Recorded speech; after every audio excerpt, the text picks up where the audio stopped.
My husband tried to turn our home into a shelter for my sister-in-law and niece, so I smiled, but the step I took after left them in shock and panic.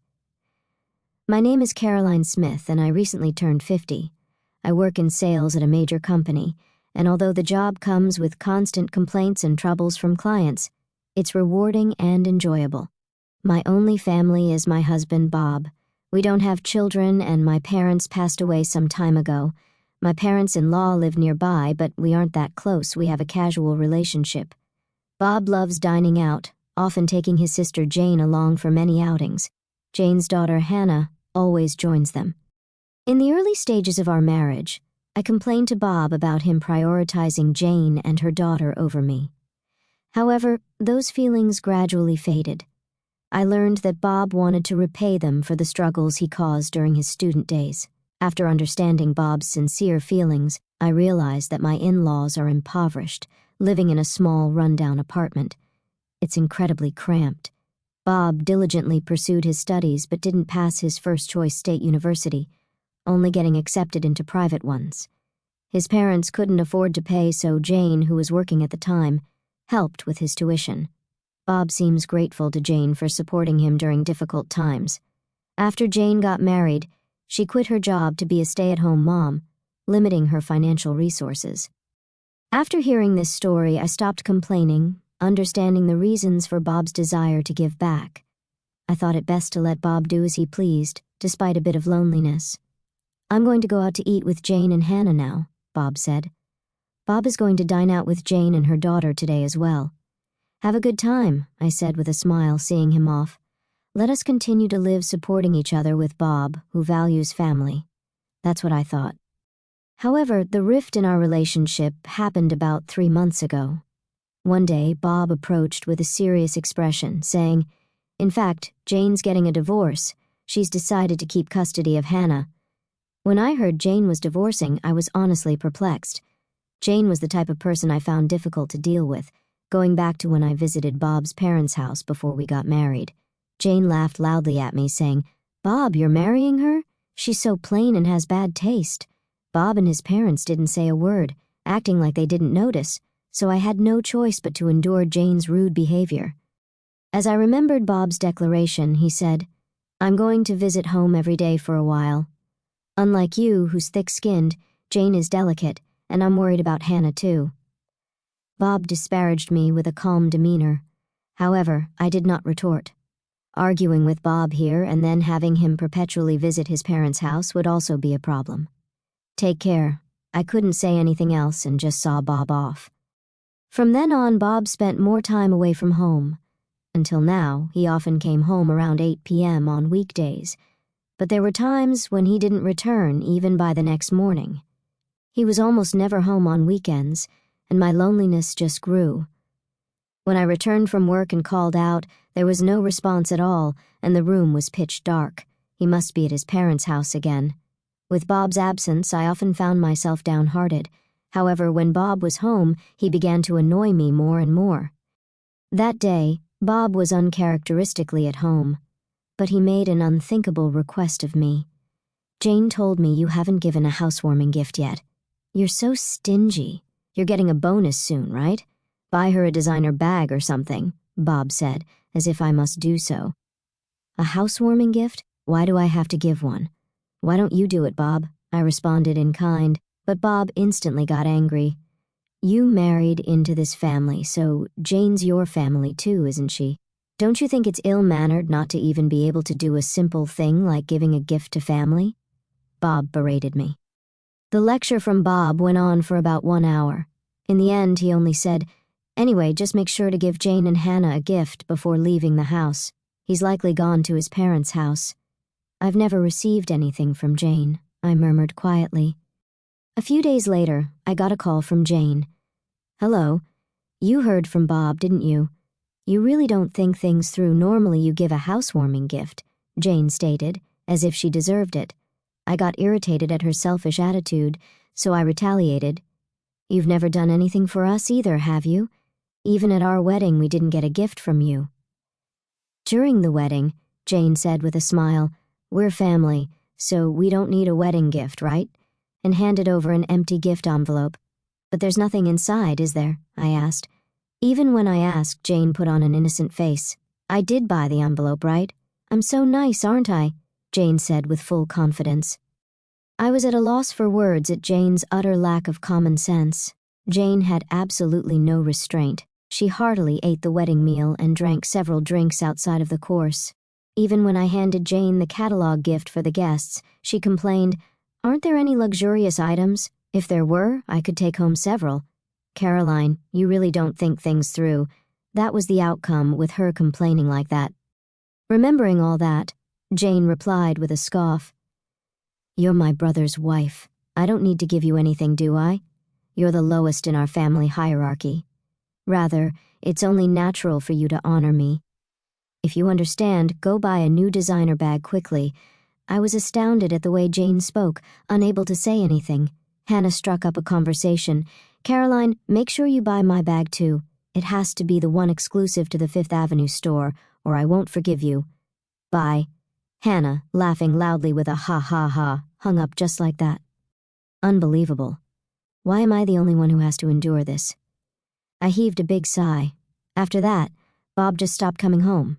Whenever he did come back, he would take money from my wallet without any regard for my desperate attempts to stop him. You're always at home, so you're not going to use the money, right? I'll use it for something worthwhile.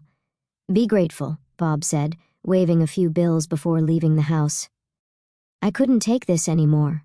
I was becoming worn out from Bob's selfish actions. Then one day the doorbell rang, and I opened the front door.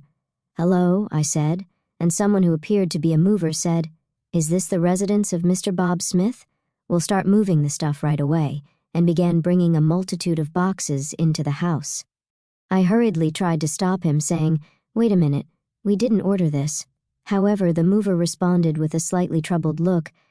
It's Mr. Bob Smith's residence, right? We received a request directly from him.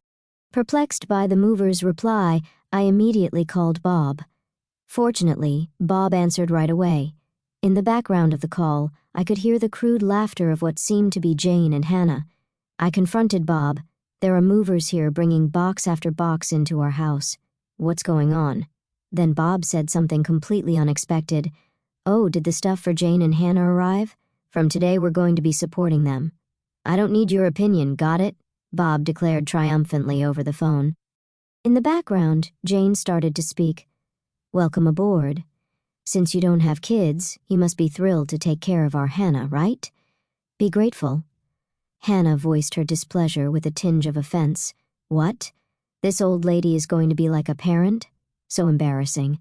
I can't tell my friends. I was at a loss for words due to Bob's sudden declaration. Surely the in-laws' house must have become too cramped, prompting Jane to plead with him. Our house is bigger and has spare rooms. No doubt they were requested by Jane and Hannah, who knew about this.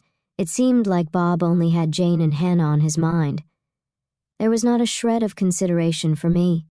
I might as well discard such a husband. I made up my mind. As I remained silent, Bob continued to issue orders. Additional baggage will arrive in a week. I bought new furniture for Jane and Hannah online, so make sure to get things sorted out. We'll stay at our parents' place until then. We can't live in a room scattered with boxes, Bob said with a laugh.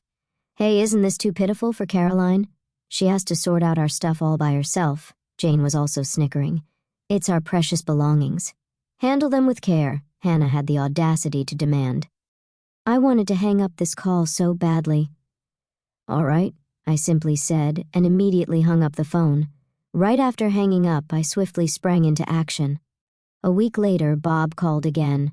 Did the additional baggage arrive? Did you tidy up the room properly? Bob probably wanted to know the current state of the house. He seemed somewhat anxious, unable to calm down. So, I smiled sweetly. Yep, the stuff arrived, and I just moved into a new place, I responded in a deliberately cheerful tone. Huh? A new place? Bob muttered, and then was stunned. In fact, on the day Jane and Hannah's belongings first arrived, I promptly sprang into action and headed to a local real estate agent, directly negotiating to find a place to live. Initially, they declined, stating it was impossible as most places require renovation before moving in or have handover procedures, meaning you can't move in on the same day. However, after checking with several agents, I was introduced to a women-only shared housing. It came with automatic locks, providing a safe environment for women to live in. The bathroom, toilet, and kitchen were shared, and electricity and gas were already set up, allowing for immediate use.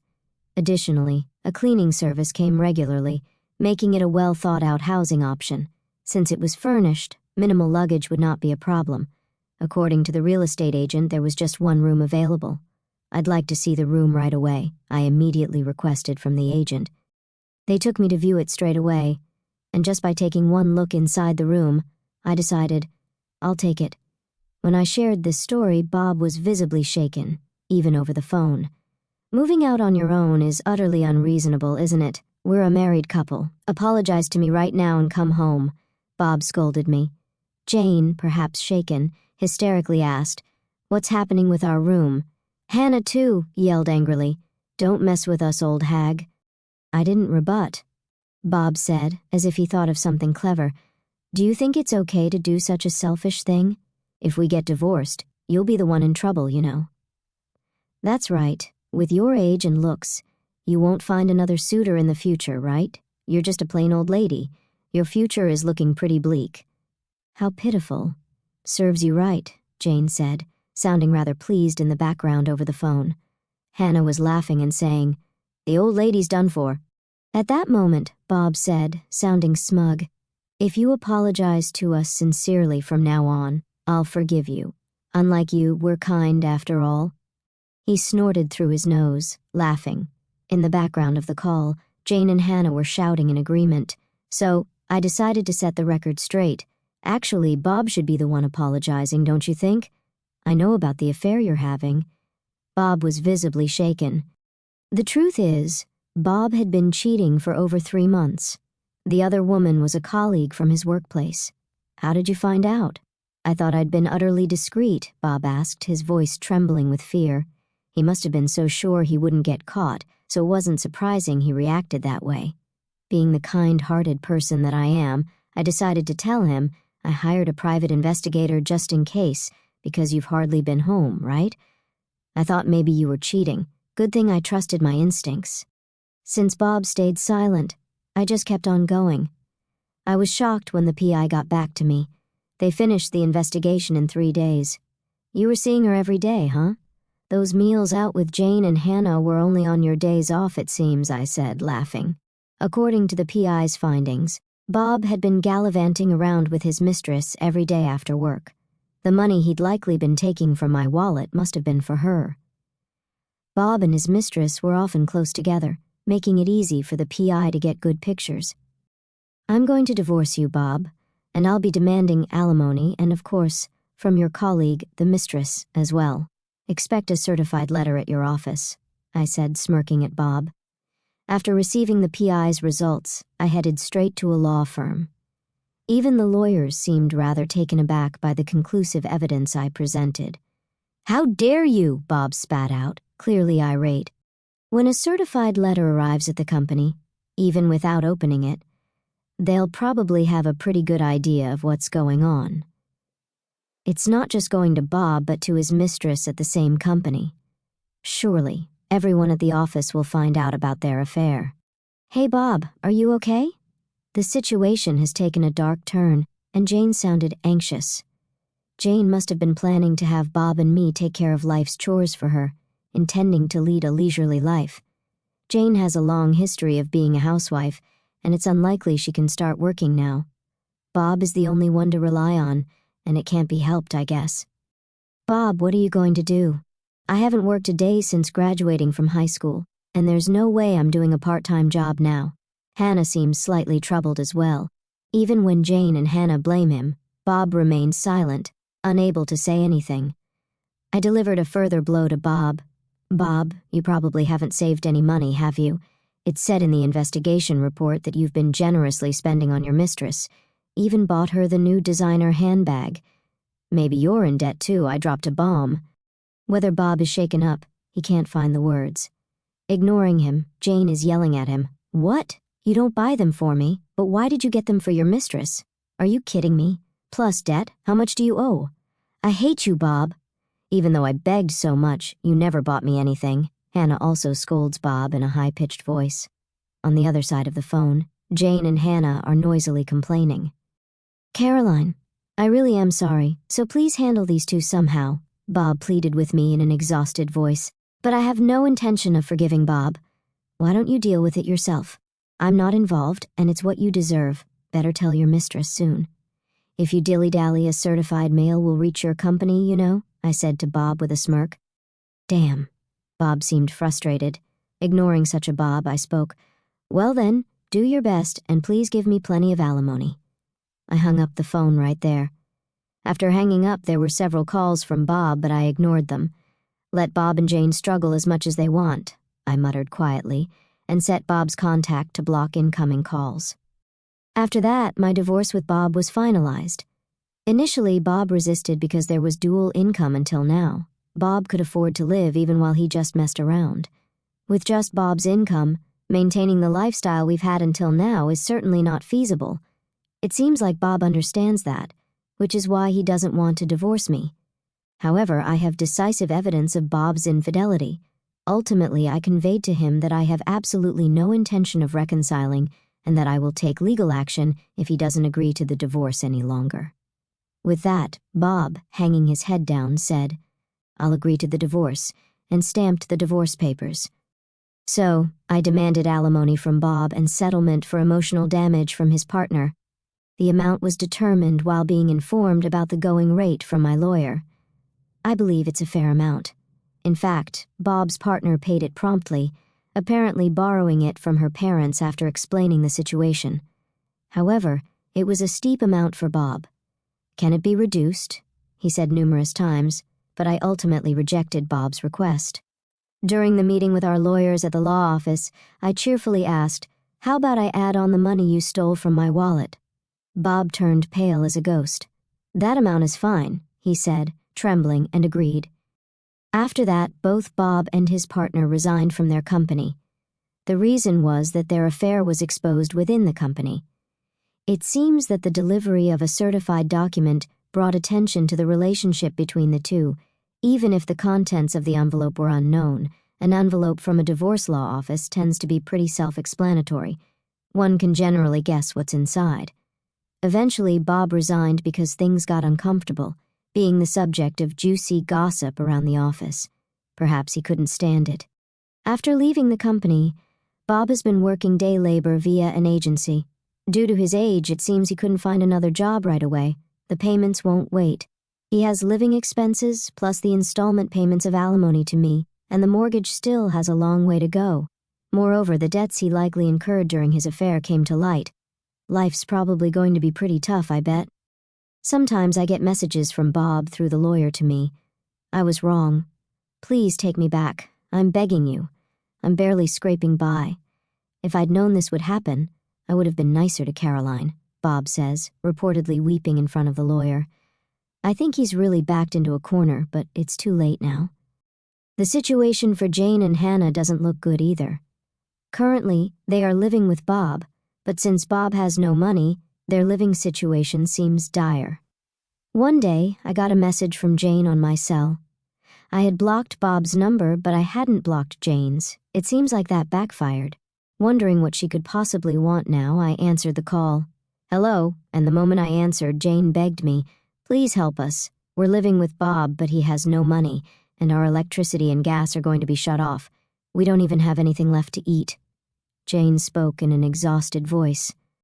I was surprised that their living situation had become so desperate, but I had no intention of helping. So I brushed Jane off coldly. Why don't you work? You're healthy, aren't you, Jane? You used to work back in the day, right? Then Hannah, presumably next to Jane, spoke up. Caroline, isn't that harsh? You're working at a major company.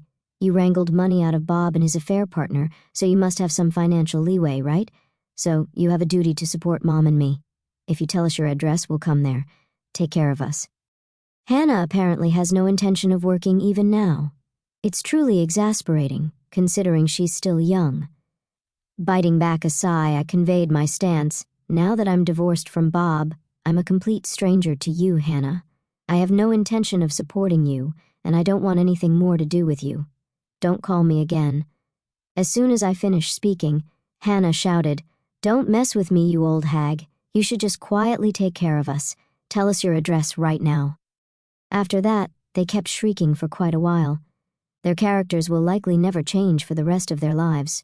I have nothing to do with this anymore. Goodbye. With that, I hung up the phone. I immediately blocked Jane's number. I never want to deal with them again. In their current state, they will likely face more hardship, but it's their own laziness that brought this upon them. I think it's fine if they continue to suffer. A year later, I decided to move out of the shared housing. It's a bit sad to leave where I made friends. The reason I'm leaving this fun and lively place is because I decided to adopt a dog. I met the dog at an adoption event a dog-loving friend invited me to, and I went along. That's where I had a destiny-filled encounter. While other dogs were being friendly with various people, this dog was different. It stared at me intently. The moment our eyes met, I thought, this dog might need me. After that, I attended the adoption events many times and deepened my bond with him. After several visits, joyfully, I was allowed to adopt him. However, the shared housing doesn't allow pets, so sadly, I had to move out. Now, I live in a pet-friendly apartment. Dogs don't betray you, and it's so cute when I call. He runs toward me joyfully. There will probably be various difficulties in the future, but I'm not alone anymore. I want to move forward, facing forward, supporting each other with this beloved dog.